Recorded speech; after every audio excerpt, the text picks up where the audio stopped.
नमस्कार मित्रांनो, आपण सर्वांचं आपल्या मराठी यूट्यूब चॅनलवरती स्वागत आहे. आपण या चॅनलवरती रोज नवनवीन गोष्टी ऐकायला भेटतील.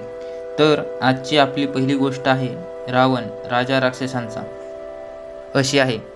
तर चला सुरू करू.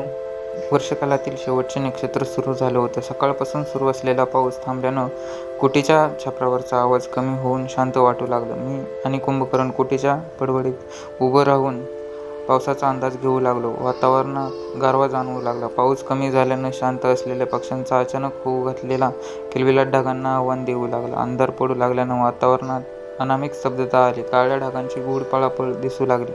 कितीही पळालात तरी हवेच्या झुळकीनं तुम्हाला जमिनीवरच बसावंच लागणार.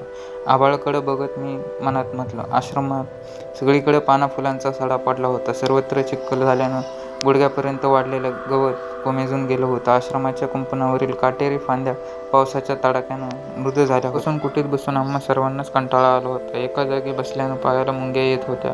पडवीतील कोरड्या जागेत गोगलगायी रांगत होत्या. चिलटांनी गर्दी करून पडवीवर हक्क निर्माण केला होता. चिखलानं पाय भरणार हे माहीत असूनही मी आणि कुंभकर्ण पाय मोकळे करण्यासाठी पडवीतून बाहेर पडलो. तोपर्यंत आश्रमातील बरेच जण मुख्य अंगणात आले होते. काही स्त्रिया यज्ञमंडपात साफसफाई करू लागल्या. काही जणी गोट्यात जळणासाठी जमा केलेली लाकडं आणू लागल्या. आमच्या मागोमाग आई गाईचं दूध काढायला गेली. त्यामुळे गोट्यातील गाई म्हशींनी हंबरणं सुरू झालं. त्यांच्या आवाजानं वातावरणात प्रसन्नता येऊ लागली. काही जण साठलेल्या पाण्यात दगड ठेवून पुढे चालण्यासाठीची वाट करू लागले. कुंभकर्ण हळू चाल, पाय घसरून पडशील असं म्हणेपर्यंत सगळे भावंड उड्या मारत आश्रमातील मोठ्या अंगणाकडे पळाले. मनोहर दूषण महास्पर्श खर पाण्यात खेळत खेळत एकमेकांवर पाणी उडवू लागले.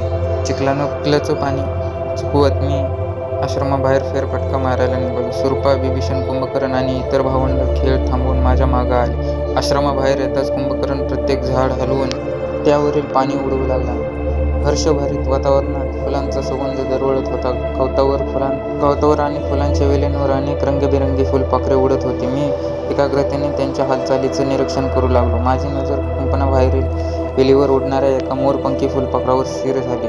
निर्मात्याने त्या फुलपाखराच्या पंखावर सुरेख रंग भरले होते. त्याचं सौंदर्य त्याला नक्कीच गर्व असणार. ओल्या गवतावर हळुवारपणे पावलं टाकत मी त्याच्याकडं जाऊ लागलो.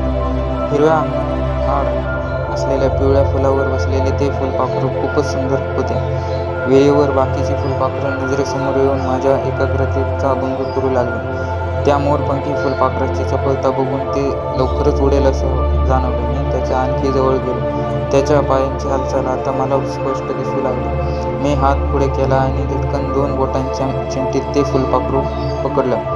तत्क्षणी सुटका करून घेण्यासाठी त्याची धडपड सुरू झाली. फुलपाखरू हातात येताच मी आनंदानं कुंभकर्णाला हाक मारली. ते सुंदर फुलपाखरू त्याला हात उंचावून दाखवलं. तो धावत माझ्याजवळ आला. त्याच्या मागोमाग इतर भावंडही उड्या मारत आले. सर्वजण माझ्या हातातील फुलपाखराकडे कौतुकानं बघू लागले. मला ते फुलपाखरू पाहिजे असं म्हणून सुरपाने नाटकी रडणं चालू केलं. पण मी ते कुणालाही देण्याच्या मनस्थितीत नव्हतो. तेवढ्यात आईनं हाक मारली. दशग्रीवा. आईच्या आवाजानं फुलपाखरू हातांच्या उंजळीत बंदिस्त करून मी कुटीकडे पळालो. सगळे भावंड माझ्या मागं पळत आले.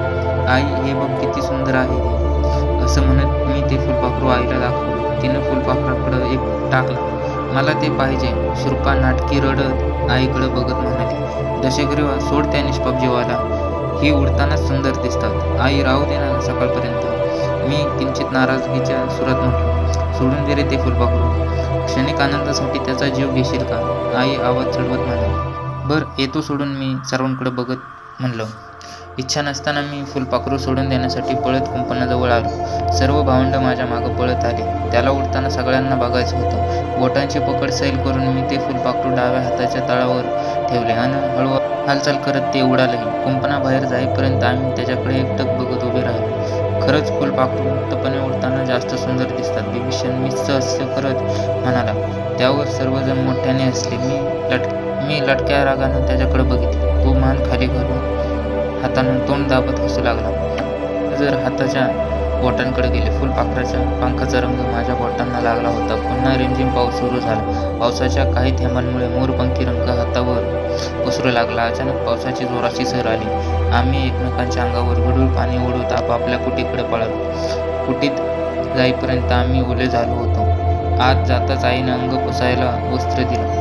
चूल पेटवल्याने कुठे उबदार झाली होती. माझं डोकं पुसून मी ते वस्त्र कुंभकर्णाला दिलं. का फुलपाखरू? खात्री करण्यासाठी आईनं विचारलं. हो आई, त्याचा छानसा मोरपंखी रंग माझ्या हाताला लागला होता. काय फरक पडला असता सकाळपर्यंत ठेवला असता तर? उगाच सोडून द्यायला लावलंस.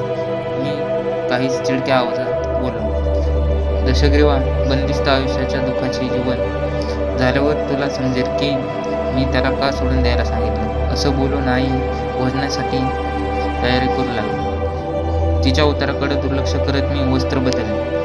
ओली झालेली वस्त्र कुटीबाहेर वाळायला टाकली.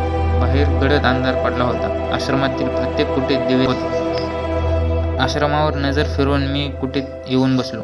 छपरावर पडणाऱ्या पाण्याचा आवाज कमी जास्त होत होता. चुलीवर शिजणाऱ्या भाताच्या वासानं भूक वाढू लागली. कोपऱ्यातील दिव्याच्या मंद प्रकाशात बसून आम्ही भोजनासाठी बोलावण्याची वाट बघू लागलो. उद्या नदीवर जाऊन खेकडे पकडून आणू. मी कुंभकर्णाकडे बघत, उद्या नको, नदीला पूर आला आहे असं म्हणून आईनं भोजनासाठी खुणावलं. तिच्या नकारानं मी नाराज झालो. कुंभकर्ण माझ्याकडे बघत तोंड वाकडं करत हसत आम्ही चुलीजवळ मांडी घालून बसलो. आईनं पात्रात भात वाढला. कुंभकर्ण आणि बिभीषण डोळे मिटून अन्नपूर्णा देवीचा मंत्र म्हणण्यास सुरुवात केली. मंत्र पूर्ण होईपर्यंत माझं जेवण सुरू झालं होतं. भक्तांनो, किती वेळ लावला रे मंत्र म्हणायला? मिश्किलीने हसत मी म्हटलं. दशग्रीवा, अन्नपूर्णा देवीच्या मंत्रानं अन्नाची सात्विकता वाढत असते. अन्नासाठी कृतज्ञता व्यक्त करणं चांगलं नाही का? वडिलांनी सांगितलं होतं ना की सात्विक अन्नानं मनाची, देहाची सात्विकता वाढते. पात्राभोवती पाणी फिरवत बिभीषण ज्ञान देण्यास सुरुवात केली. हो, बरोबर आहे, पण पात्रात वाढलेला भात अन्नाला ताटकळत ठेवणं हा निर्मात्याचा अपमान नाही का? कृतज्ञता जर व्यक्त करायचीच असेल तर ती निसर्गाप्रती, भात पिकवणाऱ्याप्रती किंवा शिजवणाऱ्याप्रती व्यक्त करावी, जिचं ह्या अन्ननिर्मितीची काहीच योगदान नाही. अन्नपूर्णा देवीमध्येच कुठून आली हे वडिलांना का नाही विचारलं कधी? आपली माताच खरी अन्नपूर्णा आहे. तिच्यासाठी एखादा मंत्र तयार करा. तिच्यासाठी एक मंत्र तयार करा म्हणावं त्यांना. माझ्या खोचक बोलण्याकडे दुर्लक्ष करत दोघं खाली बघून भोजन करू लागले. दशग्रीवा, त्याचं सोड, तू बनव माझ्यावर एखादा मंत्र. आई माझ्याकडे बघून हसून म्हणाली. हो आई, मी नक्की बनवीन तुझ्यावर मंत्र. नाहीतरी इंद्र, अग्नी, वरुण यांच्यावर तेच मंत्र पाठ करून मला तरी वीट आला आहे. माझं बोलणं चालू असतानाच आईजवळ आलेली कुंभकर्णानं हातानं जोरात मारली. त्या मेलेल्या गोमीकडं आम्ही कौतुकानं पाहू लागलो. मी असताना आपल्या अन्नपूर्णेला कोणताही जीव त्रास देऊ शकत नाही असं म्हणून कुंभकर्णानं गोम उचलली आणि आम्हाला दाखवत ती लगबगीनं कुठे बाहेर फेकून आला. भोजन झाल्यावर रिकामं पात्र आम्ही पडवीच्या कोपऱ्यात ठेवून आलो. पाऊस कमी झाल्यावर आई तिचं भोजन पात्र घेऊन मावशीच्या कुटीत गेली. ती दररोज मावशांसोबत भोजन करायची. पोटभर भोजन झाल्यानं मला सुस्ती जाणवू लागली. अंगावर उबदार वस्त्र घेऊन मी निद्रिस्त होण्याची वाट बघत होतो. आम्हा चौघांना झोपता येईल एवढी ऐसपैस कुटी होती. हिवाळ्यात आणि पावसाळ्यात आम्ही कुटीत झोपायचो. उन्हाळ्यात मात्र सर्व सावत्र बहीण भाऊ कुटीसमोरील छोट्या अंगणात झोपायचो. आमचं आणि माझ्या 2 मावशांचं कुटीचं अंगण एकच होतं. मी, कुंभकर्ण आणि बिभीषण असे तिघे सख्खे भाऊ. महास्पार्श, खर, दूषण, शूर्पणखा, मदोहर आणि सर्वात लहान कुंभसिनी अशी आम्ही एकूण 9 सावत्र आणि मावस भावंड. आम्हा भावंडांच्या माता सख्ख्या बहिणी होत्या आणि आमचे पिता एकच होते. त्यामुळे आम्ही एकमेकांचे सावत्र आणि मावस अशा दोन्ही नात्यांनी बहीण भाऊ होतो. लहान असतानाच आम्ही सर्व एकत्र राहायचो. पण आता वयाने मोठे झालो असल्यानं आई आणि मावशांना वेगवेगळ्या कुट्या दिल्या होत्या. आई आणि मावशांना सगळा जीव सुरपा आणि कुंभनशीवरच आहे असं आम्हा सर्व भावांचं ठाम मत होतं. त्यामुळे आम्हाला या दोघींचा थोडा मत्सर वाटायचा. परंतु आम्हा भावांमध्ये भांडणं झाली तरी या दोघींमुळेच आम्ही परत एकत्र यायचो. आमच्यातील प्रेम बघून आम्हा भावंडांना सख्खी का सावत्र असा भेद करणं सहाय्य कोणाला शक्य होत नसे. आई आणि मावशांना भाषा आश्रमात फक्त आम्हालाच ज्ञात होती. आम्हाला अवगत असणाऱ्या 2 भाषांमुळे आम्ही इतरांपेक्षा वेगळे आहेत असं मला सतत जाणवायचं. आश्रमातील इतरांना फक्त आर्य भाषाच येत असे. तर आजचा भाग इथेच संपतो. आपल्याला कशी वाटली आजची गोष्ट कमेंट करून नक्की सांगा आणि आपल्या मराठी यूट्यूब चॅनलला सबस्क्राईब करा. भेटूया पुढच्या भागात.